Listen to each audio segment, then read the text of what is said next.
Welcome back. Today's explainer is diving into one of the most wild rides we ever go on, the biological transformation from childhood to adulthood. A lot of times we focus on the obvious, visible changes that happen as we grow up, but today we're going to look under the hood. We're going to uncover those invisible, internal hormonal triggers that drive everything from a sudden growth spurt to a massive shift in your mood. Here is our roadmap for today. We'll hit the human endocrine system, explain exactly what adolescence and puberty actually mean, look at physical changes, break down the menstrual cycle, and finally talk about protecting your health during this time. Let's get right into it. Section 1, the human endocrine system, our body's internal communication network. Take a look at this map right here. Think of these glands as your body's key manufacturing centers. They secrete hormones straight into your bloodstream. Right up top in your brain, you've got the pituitary gland. That is literally the master control switch. Moving down to the base of the throat, there's the thyroid.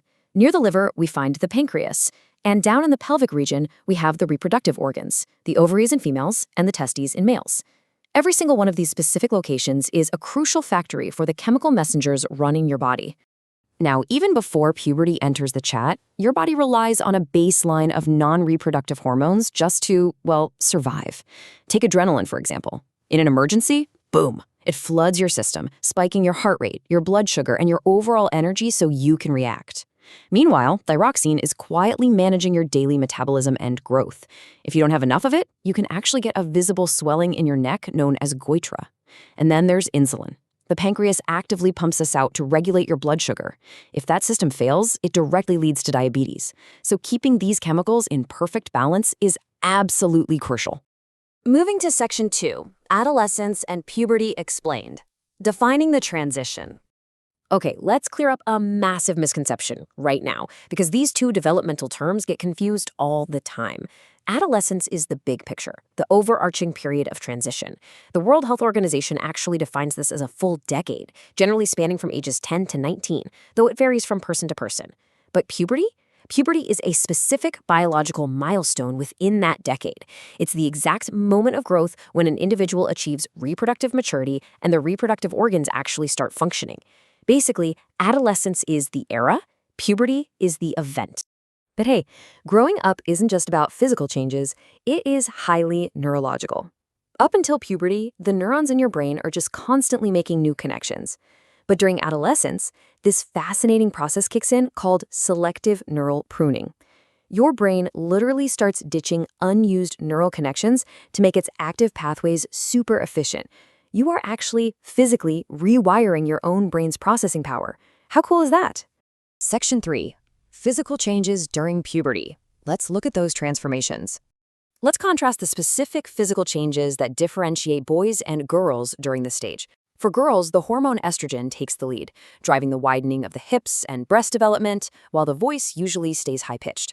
And boys, testosterone takes the wheel. Muscles build up, shoulders broaden, and you see hair growing on the face and chest. Now, here's a really interesting fact about guys. Their voice box, the larynx, actually physically grows in size. It gets so big, it protrudes in the neck as the Adam's apple. And that physical growth of the larynx is exactly why a boy's voice notoriously cracks or breaks before eventually settling into a deeper pitch. When we map out these secondary sexual characteristics, you really see how male and female bodies morph into their distinct adult shapes, generally maxing out their height and form around 18 years of age. You can clearly see how the reproductive organs enlarge and mature. So the testes begin producing sperm in boys, and the ovaries start producing mature eggs in girls. And the development of underarm and pubic hair is a completely normal, shared characteristic across the board for both sexes. Of course, there are some totally universal changes we all go through. You can expect a sudden, rapid spike in both height and weight. But here's the kicker. Your sweat and oil glands go into absolute overdrive. This surge is exactly what frequently causes acne and pimples to pop up during adolescence. So keeping up with facial hygiene using a mild, non-oily soap becomes necessary. And in more severe cases, getting some medical attention is completely standard to help manage it. All right, Section 4, Understanding the Menstrual Cycle, a cyclical procedure. Now we're going to break down how this complex 28-day cycle operates step by step. First up, a hormone from the pituitary gland signals one of the ovaries to release a mature ovum. That's ovulation. Next, the hormones estrogen and progesterone roll up their sleeves and prep the lining of the uterus, getting it ready for a potential pregnancy. The ovum then travels down the fallopian tube. If it isn't fertilized, the ovum simply dies and disintegrates. This causes those hormone levels to drop, which leads to the final step.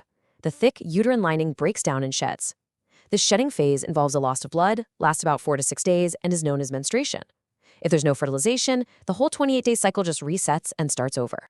You can actually trace this exact journey physically, starting at the ovaries, which take turns releasing an egg each month. Then follow that path out, down the fallopian tube, and finally into the uterus. The timeline flows so logically when you look at it, you can see exactly when ovulation happens, smack in the middle of that 28-day window, and when the shedding phase occurs right at the start. So, there are 2 major milestones anchoring this cycle: menarche and menopause. Menarche is simply a girl's very first menstruation, typically hitting between ages 10 and 15. On the flip side of the timeline is menopause, usually occurring between 45 and 55, which is when menstruation eventually stops and reproductive ability decreases.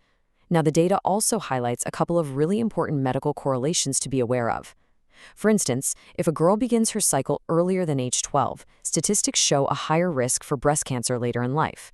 Additionally, adolescent girls tend to experience higher rates of panic disorders compared to boys, though thankfully, these symptoms often fade as they get older. Finally, Section 5, protecting your health and avoiding external risks. This is absolutely crucial, guys. Adolescents worldwide face a massive problem: exposure to highly addictive substances due to negative surrounding energies. Things like alcohol, cigarettes, gutka, and pan masala are incredibly harmful to your health and can hook you fast with continuous use. Even scarier is the severe danger of drug abuse, using chemical substances like cocaine or marijuana for non-medical reasons. These drugs trigger profound, lasting changes to your physical, mental, behavioral, and emotional states. And once a person starts, they become deeply physically and psychologically dependent. Getting off these drugs is phenomenally difficult once that dependency sets in. That's why total avoidance is literally the safest strategy, especially for a developing brain. And there is a deadly secondary risk tied to drug abuse: HIV. Because the virus spreads so easily by sharing syringes, intravenous drug use drastically skyrockets the risk of contracting HIV, the virus that causes AIDS. It can also be spread through sexual contact with an infected person. I can't stress this enough. Preventing exposure to these environments isn't just a good idea, it is critical to survival. As we wrap up this explainer, I want to leave you with one final thought to chew on. We've traced the invisible hormonal triggers, mapped out the physical and neurological shifts, and looked at the very real dangers of addiction. So ask yourself, how does understanding the sheer complexity and biology of your own developing body empower you to make safer, healthier life choices? Honestly, when you know exactly how the machine works, you are in a much better position to protect it. Thank you so much for joining me on this journey from childhood to adulthood.